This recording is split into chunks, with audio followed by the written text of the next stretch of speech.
ஆதி பாரதி சீரியலில் அட்டகாசமான எபிசோடு வந்திருக்கு. வீடியோ பிடிச்சிருந்துச்சுன்னா லைக் பண்ணிட்டு பாருங்கள் ஃப்ரெண்ட்ஸ்.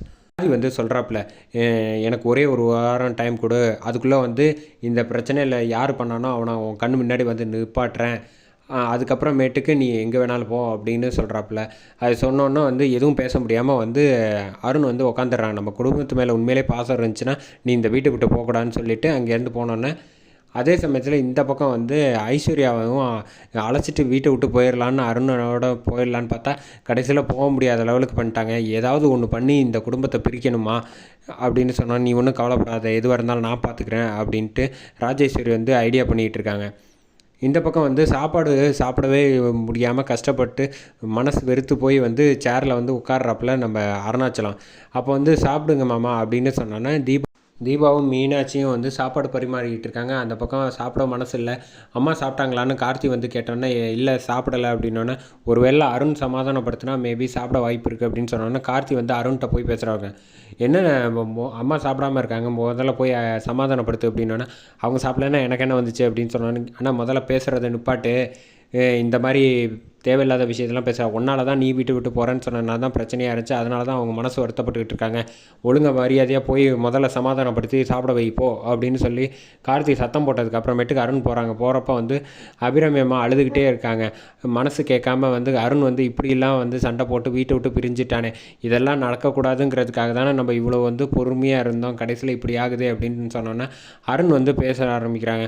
சாரிம்மா, ஏதோ கோவத்தில் தெரியாமல் பேசிட்டேன், நான் பண்ணது தப்பு தான், இனிமேல் வீட்டை விட்டு போக மாட்டேன் அப்படின்னு சொன்னோன்னே, நான் எதுக்காகப்பா உனக்கு வந்து எதுவுமே கொடுக்க மாட்டேன்னு சொல்கிறேன், நீ ஆரம்பத்துலேருந்து ஒவ்வொன்றும் எது சின்ன வயசுலேருந்து எது செஞ்சாலும் அறகுறையாக போட்டுருவேன், ஏமாந்து போயிடுவேன், நீ ஏமாந்தால் மனசு கஷ்டப்படும், அதுக்காக தான் வந்து நீ ஏமாறக்கூடாது, அதில் வந்து எல்லாத்தையும் தெரிஞ்சுக்கிட்டு நீ வந்து ஜெயிக்கணும், எனக்கு அதுக்காக தான் நான் ஆசைப்பட்டேன், தவிர உனக்கு எதுவுமே நான் வாங்கி கொடுத்து செய்யக்கூடாது அப்படின்லாம் ஒன்றும் இல்லை, நீ இது வரைக்கும் எதில் உருப்படியாக ஒழுங்காக பண்ணியிருக்க நீயே சொல்ல அப்படின்னோடனே, சாரிம்மா மன்னிச்சிருமா அப்படின்னு சொல்லிட்டு கட்டி பிடிச்சி அழுகுறாங்க.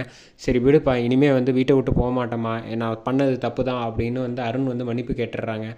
அதுக்கு அடுத்தது வந்து இந்த பக்கம் வந்து மைதிலி வந்து இவளை தூங்க விடக்கூடாது அப்படின்னு ஃபோனை போடுவோம் அப்படின்னு சொல்லிட்டு ஐஸ்வர்யாவுக்கு ஃபோனை போடுறாங்க. ஃபோனை போட்டு சொன்னோன்னே, உங்கள் அம்மா ராஜேஸ்வரி எழுப்பி விடு அப்படின்னு சொன்னோன்னே, நீங்கள் தான் ஃபோன் பண்ணி திட்டினீங்களா, அதெல்லாம் நான் யார் என்ன அட்ரஸ் எல்லாமே சொல்கிறேன், அவளுக்கு ஃபோனை கொடு அப்படின்னோன்னா, மறுபடியும் வண்டியாக கண்ணா பண்ணான்னு திட்டுறாங்க. திட்டி முடிச்சுட்டு ஃபோனை வச்சிடுறாங்க. என்னம்மா இன்றைக்கி ஊர் பேர் அட்ரஸ் எல்லாம் சொன்னாங்களா அப்படின்னோன்னே, அன்றைக்கி திட்டினதோட மோசமாக இன்றைக்கும் திட்டுறா, யாருன்னே தெரில, எனக்கு கண்டுபிடிச்சாதான் எனக்கு நிம்மதியாக தூக்கம் வரும் அப்படின்னு சொன்னோன்னே, ஐஸ்வர்யா சரி விடுமா, இந்த நம்பரை வச்சு எப்படியாவது கண்டுபிடிப்போம் அப்படின்னு சொல்லி ஃபோனை வச்சிடுறான்.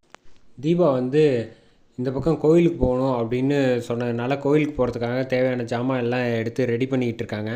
அதே சமயத்தில் அந்த பக்கம் வந்து ரியா வந்து ஆனந்த்கிட்ட வந்து ஒரு ஐடியா பண்ணி எப்படியாவது இவனை மேரேஜ் பண்ணணும், என்ன செய்யலாம் அப்படின்னா கதவை தட்டுறாங்க. கதவை தட்டினோன்னே வந்து பார்த்தா ஒரு போலீஸ் நிற்கிறாங்க. அந்த போலீஸ் வந்து விசாரிக்கிறாங்க, பக்கத்தில் இந்த மாதிரி ஏதோ ஒரு பிரச்சனை நடந்திருக்கு, உங்கள் ஐடி அட்ரஸ்லாம் கொடுங்க அப்படின்னோடனே, ஆனந்த் வந்து அபிராமி காஸ்மெட்டிக்ஸ் என்னோடய கம்பெனி தான் அப்படின்னு சொன்னோன்னே, சரி இவங்க யார் உங்கள் ஒய்ஃபா அப்படின்னு கேட்டோன்னா, இல்லை என் ஃப்ரெண்டு தான், காலேஜ் மெட் அப்படின்னு சொன்னோன்னே, சரி எதுவாக இருந்தாலும் நான் மறுபடியும் விசாரணைக்கு கூப்பிடுவேன் வாங்க அப்படின்னு சொன்னோன்னே ஃபோனை வச்சுட்டு அந்த பக்கம் போயிடுறாங்க. போனதுக்கப்புறமேட்டுக்கு இங்கே பார்த்தியா எல்லாருமே என்னை வந்து ஒரு மாதிரியாக பார்க்குறாங்க, அதனால தான் சொல்கிறேன், எனக்கு வந்து ஒரு கௌரவம் கிடைக்கணுன்னா எனக்கு வந்து நீ மேரேஜ் பண்ணிக்கணும் அப்படின்னு சொல்லி சொன்னோன்னே சரின்னு சொல்லிடுறாப்புல ஆனந்த். தேவையில்லாத வேலையை வந்து தலையில் தூக்கி மாட்டிக்கிட்டாப்புல நம்ம ஆனந்த்.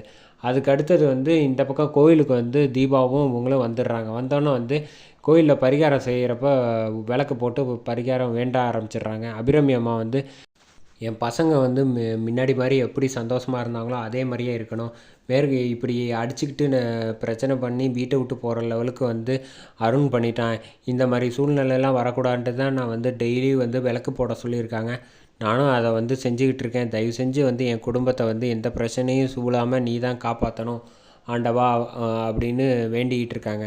இந்த பக்கம் வந்து சாமி கும்பிட்டதுக்கு அப்புறமேட்டுக்கு இந்த பக்கம் நடந்து வந்துகிட்டு இருக்கப்போ வந்து ரியா வந்துடுறாங்க அந்த கோயிலுக்கு. வந்தப்போ கரெக்டாக அபிராமி அம்மா நடந்து வந்துட்டு இருக்கப்போ இப்போ இடிச்சிடுறாங்க. இடித்ததுக்கு அப்புறமேட்டுக்கு அபிராமி அம்மா வந்து சாரின்னு கேட்டோடனே அவ்வளோ திமிரா ரியா வந்து பேச ஆரம்பிக்கிறாங்க. ஏமா கண்ணு தெரியல உங்களுக்கு, மேலே வந்து இடிக்கிற, பேசாமல் போ அப்படின்னு சொல்லி சத்தம் போடுறாங்க. சத்தம் போட்டோன்னா அபிராமி அம்மா மனசு வந்து வருத்தப்பட்டுக்கிட்டு இருக்கிறதுனால இதை பற்றி பெருசாக கண்டுக்கிட்டாமல் இந்த பக்கம் வந்துடுறாங்க. இந்த பக்கம் தீபா வேண்டிகிட்டு இருக்கப்போ வந்து ரியா வந்து கோயிலில் உள்ளவங்ககிட்ட விசாரிக்கிறாங்க. இந்த மாதிரி நான் மேரேஜ் பண்ணலான்ட்டு இருக்கேன், இங்கே வந்து பண்ணுறதுக்கு என்ன ப்ரொசீஜர் அப்படின்னு கேட்டோன்னே, மேரேஜ் பண்ணணுன்னா உங்களுக்கு ஃபோட்டோஸ் வேணும், ஐடி ப்ரூஃப் வேணும், சர்டிஃபிகேட்ஸ் வேணும், முதல்ல ஒரு 2500 காசு கட்டணும் அப்படின்னு சொன்னோன்னே, நான் என்னைக்கு பண்ணணும் அப்படின்னு கேட்டேன். நாளைக்கு தான் பண்ணணும் அப்படின்னோன்னா, முகூர்த்த நாள் ஆயிடுச்சு, நாளைக்கு சீக்கிரம் வந்து பண்ணிடணும், இந்தாங்க இந்த ஃபார்மை ஃபில் பண்ணுங்கள், ஃபோட்டோஸ் பண்ணிவிட்டு நீங்கள் 2500 காசு கட்டி பில்லு ரெசிப்ட் வச்சுக்கோங்க அப்படின்னு சொல்லி கொடுக்குறாங்க. தீபா வந்து கரெக்டாக வந்து ரியாவை பார்த்துடுறாங்க. பார்த்தோன்னே இவங்க அதிர்ச்சி ஆகுறாங்க. அதோட இந்த கோவிலுக்கு எதுக்கு வந்திருக்கா அப்படின்னு அதோட புரிஞ்சுக்கிட்டு எபிசோட சூப்பராக முடிக்கிறாங்க.